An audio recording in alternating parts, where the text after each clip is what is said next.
Let's get started. Story number 1. The Fairmont Public Library had stood for over a century, its grand Victorian architecture a landmark in the sleepy New England town. Built in 1896, it had once been a private mansion before being converted into a public library in the early 1900s. The towering bookshelves, intricate woodwork, and massive chandeliers gave it a regal charm. But those who worked there long enough whispered of something else, a presence, a lingering echo of the past. Isabel Carter had been working as a librarian there for 5 years.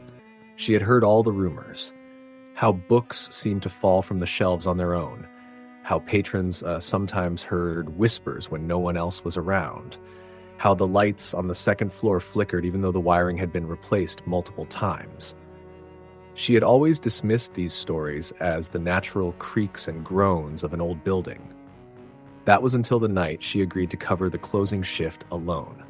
It had been an ordinary October evening. The days were getting shorter, and by 7 p.m., the sun had already dipped below the horizon, leaving the streets outside bathed in the dim glow of streetlights.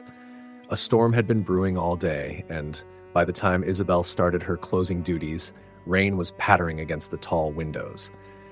By 8:30, most of the patrons had left, save for one, a middle-aged man sitting near the back of the reading area.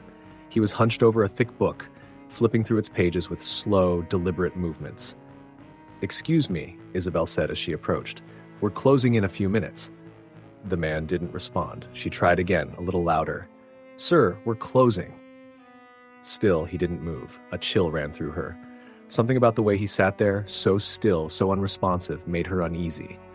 Hesitantly, she reached out and tapped him on the shoulder. The moment her fingers touched his coat, the chair was empty. Isabel stumbled back, her heart hammering. She blinked, convinced her eyes were playing tricks on her. She had seen him. He had been right there. But the chair was empty. The book he had been reading was gone.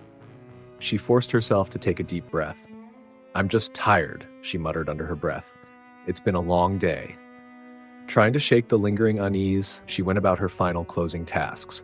She shut down the computers, locked the back office, and did a final walkthrough of the library. Everything seemed normal, except for the flickering lights on the second floor. That was nothing new. The second floor had always been temperamental. The maintenance crew had checked the wiring multiple times, but the issue never seemed to be fixed. Still, she hesitated before making her way up the creaky wooden staircase. The second floor housed the oldest books in the library, dusty tomes with brittle pages, some of which hadn't been checked out in decades. As soon as she reached the top of the stairs, she felt it. The air was different here. Heavier. Colder. She wrapped her sweater tighter around herself and moved through the rows of shelves, checking to make sure everything was in order. That was when she noticed it. A single book, lying open on the floor. Frowning, she bent down to pick it up. It was an old history book, the spine cracked with age. As she turned it over, her stomach twisted. The page it had fallen open to was a newspaper clipping, an article from 1924. It was about a woman named Eleanor Whitmore, the town's first librarian. She had disappeared without a trace. Isabel's fingers tightened around the book. She had heard the name before, Eleanor Whitmore. Some of the older librarians had mentioned her in passing. The woman who had dedicated her life to the library. The woman who had vanished one night, never to be seen again. Thunder rumbled outside, and the lights flickered violently. A sharp, rustling sound echoed from the far end of the aisle. Isabel's breath hitched. The sound wasn't the shuffle of a rat or the settling of the old wood. It was pages turning. Slowly, deliberately. She turned her head toward the sound, and then she saw it. A figure, standing at the end of the aisle. A woman in an old-fashioned dress, her long, dark hair cascading over her shoulders. She was facing away, her fingers skimming the spines of the books. Isabel's body locked in place, fear clawing at her throat. The woman turned. Her face was pale, her eyes dark and hollow, and she was staring straight at Isabel. The whisper came then, soft, almost melodic. "Help me," Isabel gasped, stumbling backward. Her heart pounded so hard she thought it might burst from her chest. The woman took a step forward. "Help me," she whispered again, her voice threading through the silence. Isabel bolted. She didn't look back as she fled down the stairs, her footsteps echoing loudly. She reached the front doors and fumbled with her keys, her hands shaking violently. The moment she unlocked the door, she burst outside, the cold night air hitting her like a slap. She turned back toward the library, her chest rising and falling in ragged breaths. The second-floor window. There, behind the glass. A face. Watching. Waiting. Isabel didn't go back inside that night. She didn't tell anyone what she had seen. But the next morning, when she finally mustered the courage to return, something was different. On her desk sat the old history book. The page with Eleanor Whitmore's story was missing. Story, the end. Story number 2. The library had always been a second home to Claire Holloway. Ever since she was a child, she had spent hours among the towering bookshelves, finding comfort in the musty scent of old paper and the rhythmic whispers of turning pages. When she got the job as the assistant librarian at the Brookhaven Public Library, it felt like destiny. Brookhaven was a small town, the kind where everyone knew each other's names and where the library stood like a relic of the past. The building itself had been erected in the early 1900s, a grand brick structure with high arched windows and intricate wooden carvings along the beams. Time had left its mark on the place. Wooden floors that creaked underfoot, books with yellowed pages, and dim lighting that cast long shadows in the corners of the aisles. Claire had always heard rumors about the library. Ghost stories whispered among staff members, fleeting tales about strange noises, missing books, and the occasional glimpse of something moving where nothing should be. But she had always dismissed them. Libraries had a way of feeling alive, the presence of countless stories stored within them, creating an atmosphere that played tricks on the imagination. It wasn't until she started working the closing shifts alone that she began to question her certainty. The first time something happened, it was subtle. She had been shelving books in the back corner of the reference section when she heard the unmistakable sound of pages turning. Not just a single page flipping, but the slow, methodical movement of someone reading. The problem was, she was alone. She turned, expecting to see a patron she had forgotten to escort out before closing, but the aisle was empty. The overhead lights hummed softly, casting pools of dim light over the bookshelves. Claire hesitated before walking down the aisle, peering around the shelves. Nothing.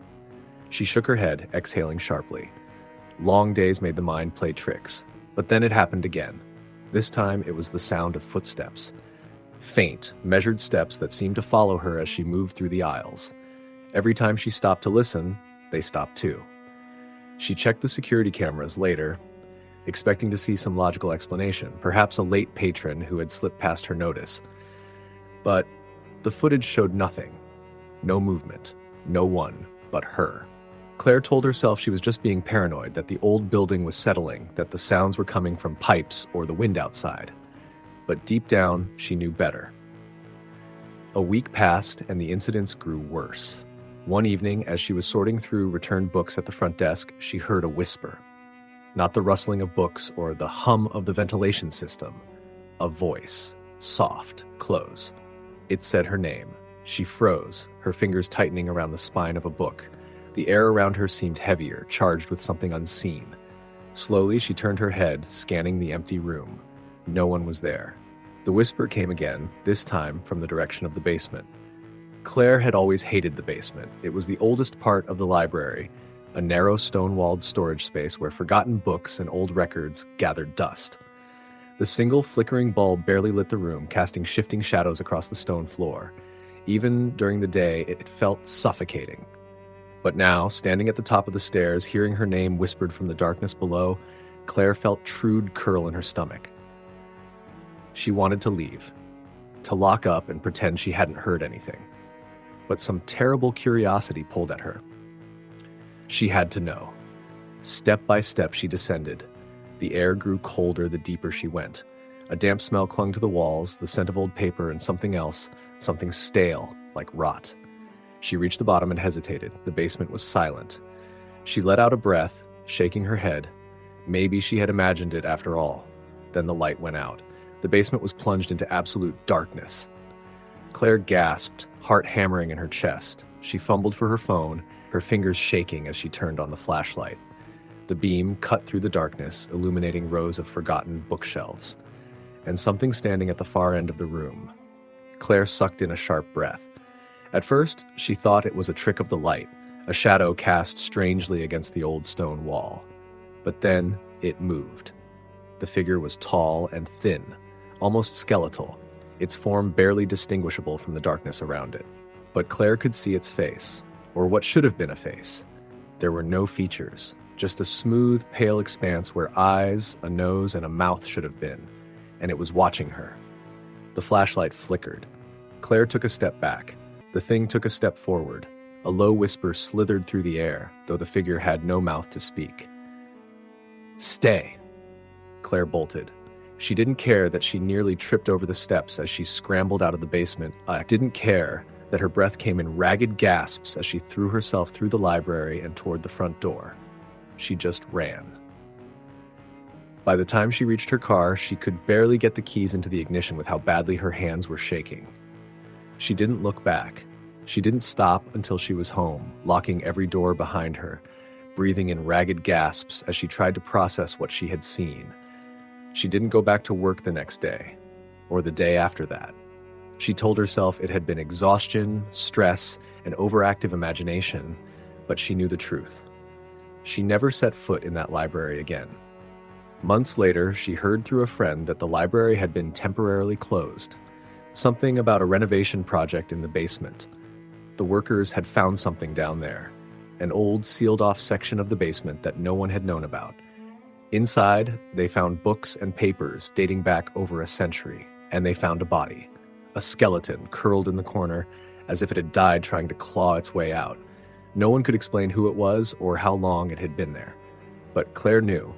Even now, late at night, she still heard whispers when she closed her eyes, calling her name. Story the end. Story number 3. The air in the library was thick with silence, punctuated only by the occasional rustle of pages or the soft murmur of a reader turning their head. Its old stone walls absorbed the sound, making the place feel like it was suspended in time. The library was one of those rare, quiet sanctuaries where the outside world felt a distant memory, and the only concerns were the books that filled the countless shelves. It was well past closing time when Claire found herself alone in the library. The lights had already been dimmed to conserve energy, casting long shadows across the hardwood floors. She had always loved staying late, long after the bustle of the day had faded away, enveloping herself in the tranquility of the space. The library had a way of calming her, of making her feel like she was in a different world altogether. But tonight, there was something off, something that tugged at the edges of her awareness, though she couldn't put her finger on it. Claire had been working on a research project for weeks, poring over old archives in the library's special collection. It was a hidden section, tucked away in the back, filled with rare and antique books. The smell of aged paper and dust was stronger here, as if time itself had slowed down to a crawl. She was engrossed in a large, leather-bound tome when she heard a noise, a faint scraping sound coming from the far corner of the room. She stiffened, glancing up from her book. At first, Claire thought it was just her imagination, a trick of the mind. The library was old, after all, and the building creaked with every shift in the wind.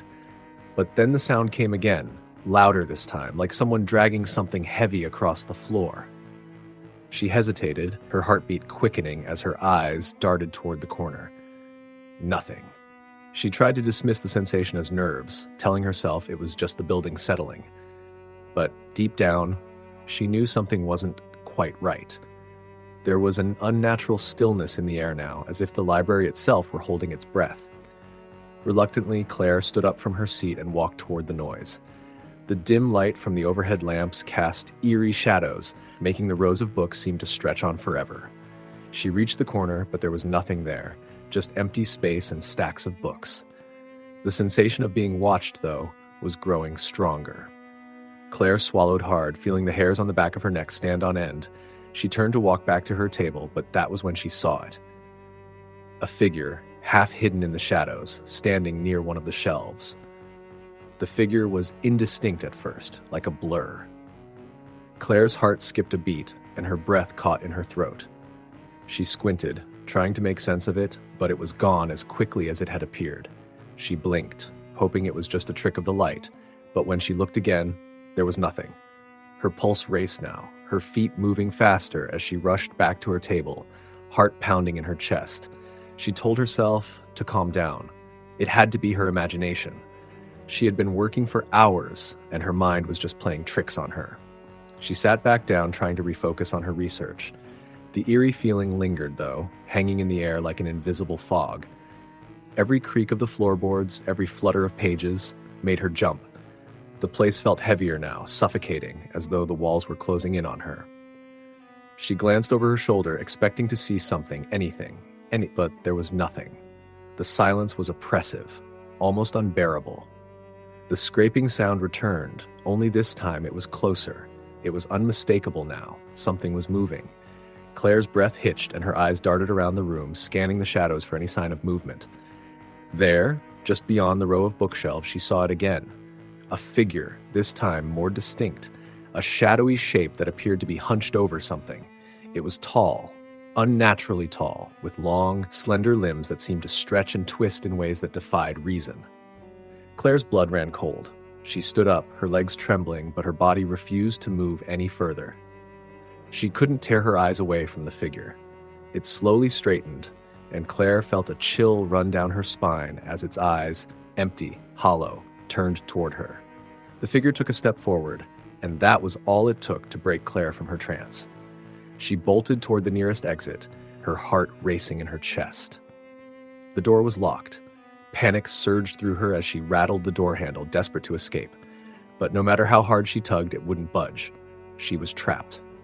Her breath came in ragged gasps, her pulse hammering in her ears as she turned around to face the room. The figure was gone. But she could feel its presence, lurking in the shadows, waiting. It was as though the very air around her had changed. The weight of unseen eyes pressing down on her shoulders. "Is someone here?" she called out, her voice trembling, but there was no response. The only sound was the soft hum of the library's air conditioning, a low, steady buzz. She backed away from the door, her eyes scanning every corner of the room, every row of bookshelves. Something was wrong, terribly wrong. The sensation of being watched intensified with every passing second. And then, from the darkness, a whisper. Soft at first, barely audible, but unmistakable. "Leave." The word was drawn out, elongated like a rasping breath. Claire froze, her throat tightening. She had to get out. There had to be another exit, a window, anything. She moved slowly, cautiously, toward the other side of the room, where a narrow hallway led to the back of the building. Her footsteps echoed loudly in the quiet, and she cursed herself for not being more careful earlier. She should have locked the doors when she arrived. She should have left when the building started to feel off. But now, it was too late. As she approached the hallway, she heard the scraping noise again. Closer this time, right behind her. Claire spun around, but there was nothing. Her breath came in shallow gasps as she tried to force her legs to move faster. But no matter how quickly she walked, it felt as though the library was stretching out before her, the hallway growing longer, the distance between her and the exit impossibly far. The whisper came again, louder now, more insistent.